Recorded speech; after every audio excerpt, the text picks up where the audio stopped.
Hello team and welcome to another ATP Geopolitics video. Myself, Jonathan MS Pearce, the Ukraine War News Update. This is the geopolitical segment for that. It's in a standalone video because actually there's quite a lot of an analysis that I did alongside what's been going on, adding a bit more meat to the bones of stuff I said yesterday. And it means that I'm unlikely to do an extra video today, a update extra video, due to there already being enough content out there for you. I'll do a frontline update a little bit later, see if there's any changes. But yeah, this is what it is. So over to the geopolitics segment.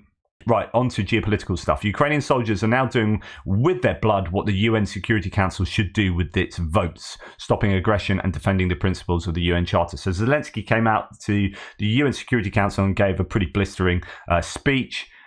Good stuff, as you would expect from him. Very careful with the speech writing, his team. Well, I think it's mainly one guy actually that does that. 574 days of pain, loss and struggle have passed since the start of the full-scale aggression launched by the state, which for some reason is still among the permanent members of the UN Security Council, he says.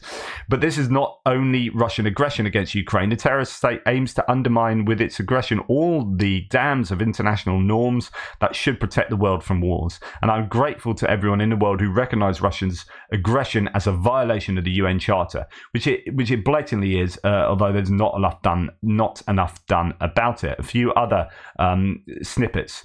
We have to admit the organisation is at a dead end regarding aggressions. Humanity no longer puts its trust in the UN when it comes to protecting the sovereign borders of nations, but I would not be here today if Ukraine did not have proposals specifically for solutions. Everyone in the world sees what exactly makes the UN ineffective. In this seat in the Security Council, which Russia occupies illegally due to behind-the-scenes manipulations after the collapse of the Soviet Union, the liars whose job it is to justify the aggression and genocide committed by Russia. Wow. I mean, that is absolutely scathing. Interesting point about the Soviet Union. So the Soviet Union had a permanent seat on the Security Council, but with the dissolution of the Soviet Union, there was no process involved to work out exactly who should take that seat. And the Russian Federation just assumed it. That seat could just as easily, arguably, have gone to Ukraine. So Ukraine could be sitting on the former USSR permanent seat. So there's a big argument about that and about how that Russia actually shouldn't even have that seat. It's not Russia's, it's the Soviet Union's. He continues, many years of talks and projects on reforming the UN should become a process of reforming the UN. The use of the veto is what needs reform, and it can be a key reform, the one that restores the strength of the UN Charter. The veto should not serve as a weapon for those obsessed with hatred and war. Wowzers, good stuff.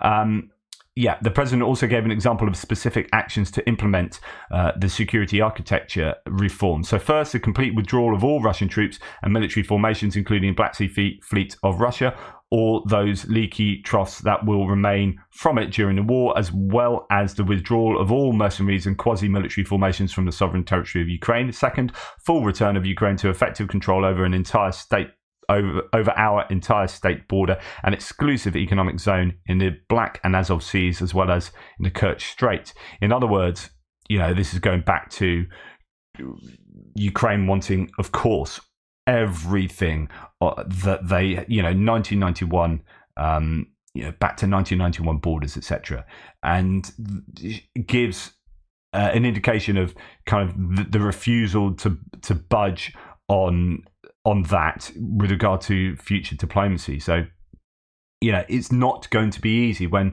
certain former leaders around the world say, oh yeah, I could solve that within a day. Yeah, try and unlock that within 24 hours. Okay. Ukrainian President Zelensky held talks with the head of the European Commission, Ursula von der Leyen. That's obviously going to be really important. She's a big player in the future support for Ukraine. The EU, obviously hugely important. Now, apparently the EU is amazed, or Ursula von der Leyen, amazed by Ukraine's reforms in its, attempt to get accession and membership of the EU.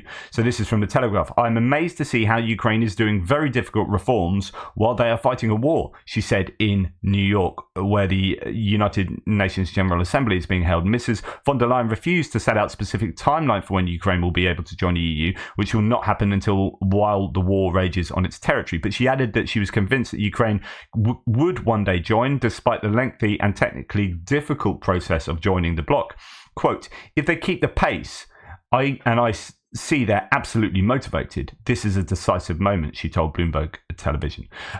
So she is, amazed at how well they're doing, and they are doing well, and this must be remembered. Take this, for example. Last couple of days, Ukraine takes an important step to fight corruption, approving amended laws on e-declarations. In a 341-1 vote, it's like, you got to wonder who that one person is. They're going to look like a right plonker. Yeah, I'm voting against transparency for e-declarations. Yeah, no, everyone else has voted for it. So what are you hiding, mate? Oh, nothing. Just freedom. In a 341-1 vote, Ukrainian parliament approved disclosing officials' asset declarations, meeting President Zelensky's demand and supporting the country's EU membership bid, right? So you put all this stuff together. This is really good for transparency, for a lack of corruption. Then, as I say with military aid, when Ukraine get this military aid, what are Russia getting? When Ukraine make these bids towards a further transparency and trying to deal with corruption, what are Russia doing? Oh, they're actually stopping transparency by not releasing data even more and more. They're not releasing data nationally and internationally, and you can bet your bottom dollar they're not asking for data to be released by individual Duma members either. But there you go. And again, the Verkhovna Rada, so the Ukrainian parliament, adopts draft amendments to the law on national minorities. So again, the accusation from Russia, you are nuclear Nazis and all this kind of stuff. Actually, they're putting things in place in their parliament to support national minorities. So this was one of the necessary conditions for the start of EU accession negotiations. So there's two bits of legislation. One's a draft amendment, going through parliament that yes, they are working hard to jump through the hoops so they can get EU accession. It's super impressive, I think. During wartime, this stuff is taking place. Right. Russia's become the main supplier of gold to the UAE. This newly on the BRICS membership, the expanded BRICS membership nation newly there, UAE, becoming the main supplier of gold to UAE. Interesting how that happens. In 2022, Bloomberg wrote, citing UN data, the Emirates imported 96.4 tons of the precious metal. This is about a third of Russia's annual production and 15 times more than was imported in 2021. Republic of Korea, so this is South Korea, Deputy Foreign Minister Yang Ho-jin delivered Seoul's position to the Russian ambassador Andrei Kulik, strongly urging that Russia immediately stop military cooperation with North Korea and comply with the UN Security Council resolutions. Right. So, not only do these guys Russia sit on the UN Security Council, but there appear to be resolutions that they don't cooperate militarily with North Korea. Now, if they've been buying North Korean artillery ammunition for the last year, as according to The Economist, then they have been breaking their own rules and they sit on the permanent seat. So this is incredibly dodgy. But what is just as important here, honestly, don't overlook something like this, right? South Korea have said, we're not going to openly supply arms to Ukraine because we don't want to get involved in this whole war. So what we're going to do instead, we'll backfill the US and they can give their own stuff to Ukraine. But we're not going to do that. Then they give them a couple of demining vehicles, which are kind of close to the edge of that. And then they summon the Russian diplomat and say, what the bloody hell are you doing buying munitions from North Korea? This paves the way, in my opinion, for South Korea to go, well, if you're going to do that, we're going to sell. Because at the end of the day, they've got a defense industrial military complex that's moving up the export ladders. They were in 8th place. I think they're even further up now with Russia dropping down. all the work they're doing with Poland, for example, they're going to be, if they can sell stuff to Ukraine, they're going to sell stuff to Ukraine, given that North Korea is selling stuff to Russia, right? This is like tit for tat, or permission for a tit for tat. This is like, we weren't going to do that because we didn't want to inflame the whole kind of localized issue we had with North Korea. Oh, North Korea doing that. Oh, right, okay. Right, come here, I'm going to give you a slap on the wrist, tell you to sort off, and then we're going to sell a bunch of stuff to Ukraine. I can see that happening, and that will be to the benefit of Ukraine, because I can bet you that South Korea can provide a lot better stuff to Ukraine than North Korea can provide to Russia. So watch that. Right, I did a segment yesterday on Lula da Silva, the Brazilian Prime Minister. Lots of you saying, load of rubbish, mate, sort it out.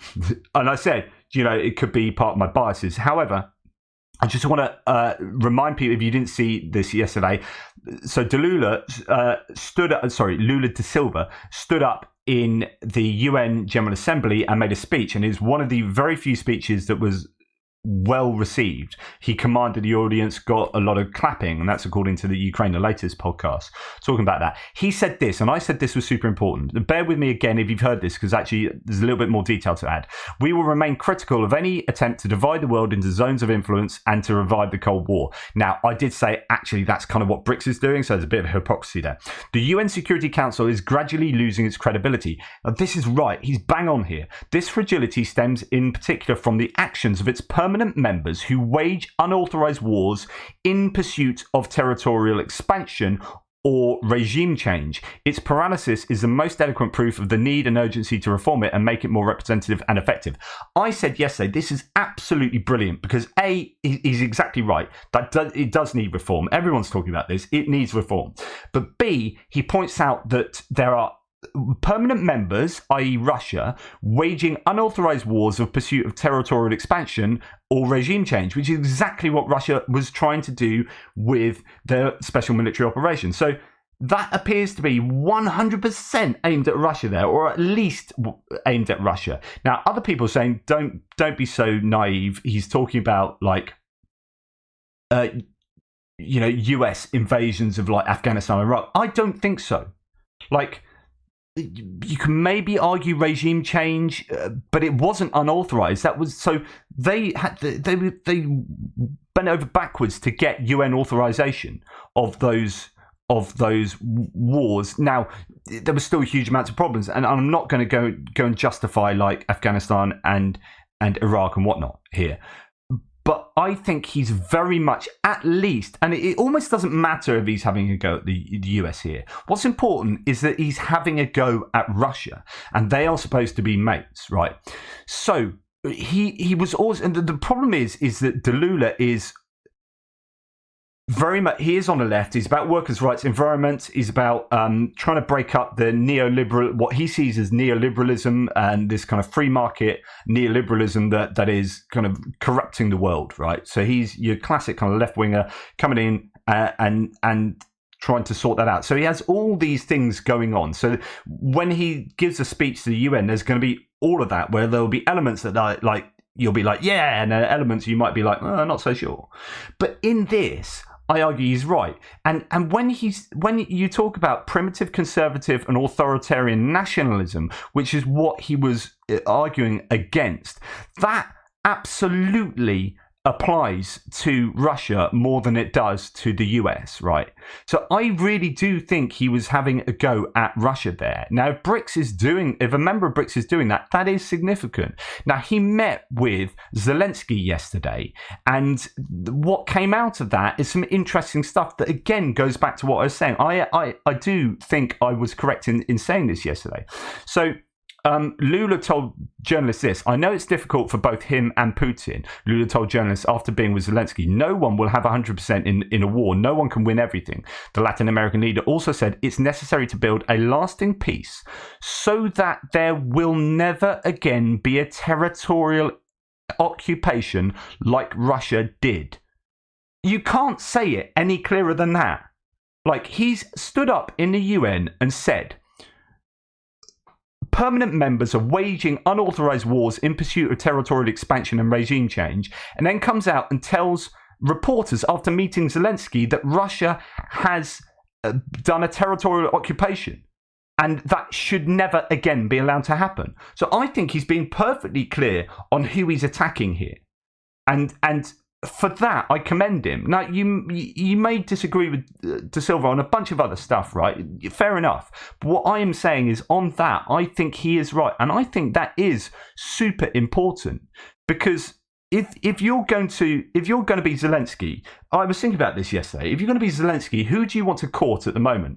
It's going to be De Silva, and you want to get your hammer and get your wedge and drive that hammer down onto that wedge to try and dislocate Lula and Brazil from the sphere of influence of Russia. Now, people yesterday on my threads were saying, hey, Bolsonaro, I know you don't like him, but he wouldn't have gone to war. He wouldn't have supported Russia. He would have supported US military in it. It's like, no, he absolutely wouldn't, right? You've got to know what Bolsonaro went to Russia days before Russia invaded. He went to Moscow and met with Putin and then refused to condemn the war. So Bolsonaro, who was previously in charge of Brazil, who was an absolute, I would say far-right dictator, was told not to go to Moscow, went to Moscow anyway to meet with Putin just before the war broke out. And everyone was saying, the war's just going to break out, please don't do this. Goes to Moscow, meets with Putin, and then refuses to condemn the war. Whereas, like, De Silva here has condemned the war, and he stood up in the UN General Assembly and got an applause for saying that permanent security members shouldn't be allowed to have unauthorized wars where they're going for territorial expansion and regime change, and then says territorial occupation should never again allowed to happen, like Russia's one. Like, so two people I think Zelensky should be courting. One of them is De Silva, although I don't think he has that much influence, like that much connection with Russia, really. There's no military kind of aid I don't think you're going to get from Brazil. And Narendra Modi is another one.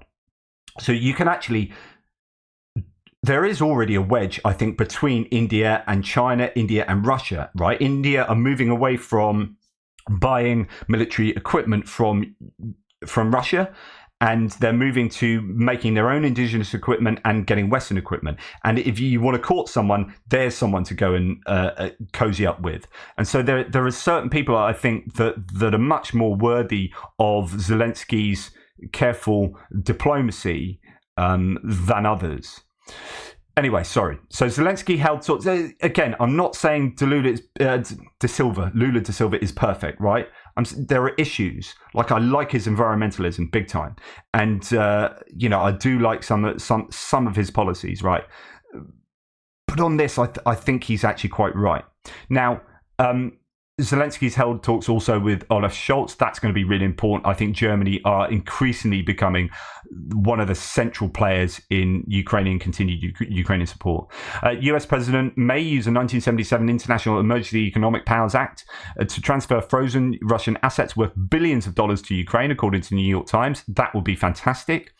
Azerbaijan's president, so just moving slightly to the side here, Azerbaijan's president says sovereignty has been restored after Karabakh offensive. Well, that was quick, wasn't it? Azerbaijan's president Ilham Aliyev said that the country restored its sovereignty following the Azerbaijani military operation in Nagorno-Karabakh. Aliyev claimed that much of the Armenian military stationed in Karabakh had been completely destroyed and its equipment disabled. I mean, that's a one-day war. Yerevan previously denied any military presence in the region. Now, it turns out that I think the Armenian president has probably sensibly gone, we don't have a military over there. That's the Armenian kind of separatists, if you like. And we're not going to send our military there, because I think he could probably read the tea leaves. Now, that's annoyed some Armenians, of course, but I think it would have ended badly for Armenia. Now, those forces that are left in Nagorno-Karabakh, I think are split into two, and one half of them want to say, yeah, let's not continue going to war. It's a lost cause. kind of realists, and there's another half of them are like, no, we're going to fight until the bitter end type thing.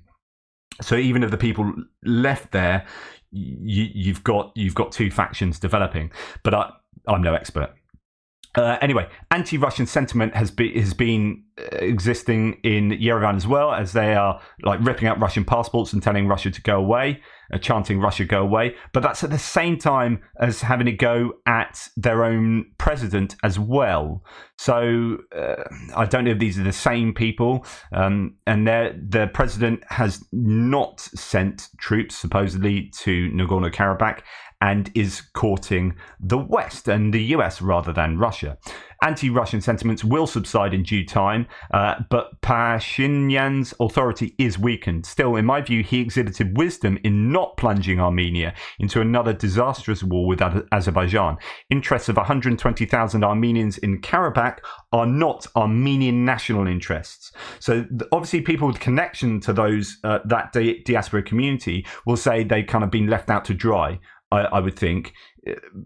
But it's difficult. Like if you go and support that, because there are arguments to say that actually the whole Nagorno-Karabakh area is Azerbaijani anyway, and the Armenians should never have gone into that and done what they did back in the 80s and 90s. And though Russia has supported them, without Russian support, it's unlikely that, and without overt Western support, it's unlikely that Armenia will be able to hold on to that territory anyway, and arguably doesn't have the right to that territory. So the Armenian president has maybe stepped away from that, and that could be the only sensible resolution to this. Right, going back to Ukraine, that was just a little sidebar. Kevin McCarthy, because you love it when I talk about American politics. I get so many people, anytime I mention American politics, they're like, you're not allowed to talk about American politics. You can talk about Ukrainian war, but not American politics. It's like, hang on, I just spent like 20 minutes talking about all these other politics from around the world and talking about Ukrainian politics and Russian politics. I'm not allowed to talk about American politics. Is that because I just say something you disagree with? So you shut down someone you disagree with? What about freedom of speech? Because at the same time, you're someone that normally argues for freedom of speech. As soon as I'm exhibiting my freedom of speech, you're trying to shut me down. Okay, that's interesting. So anyway, I know a little bit about American politics, and this is a geopolitical channel, can I remind people? So I will be talking about American politics. Now, if you don't like it, let's argue about it, and I'll try and adjust my opinions. Or you can listen to the other side of the coin and interact with it. Kevin McCarthy, riding the tiger on Ukraine. Is he, Zelensky, our president? I don't think I have to commit anything, and I think I have questions for him. So, the United States House Republicans' voting record on Ukraine, Economist is reporting that Republicans are turning against Ukraine.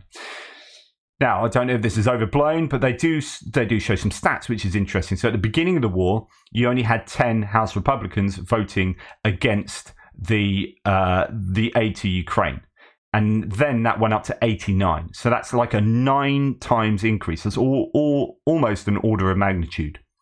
So now it's around 70 to 71, but it is a bit of a worry. The Economist reports here, controlled by Republicans since January, the lower chamber, so the House of Representatives, is now home to the most significant opposition to Ukraine in American politics. So the Senate, which has 100 senators, which is about 50-50 split, is much more in support of, it's like the adults in the room, right?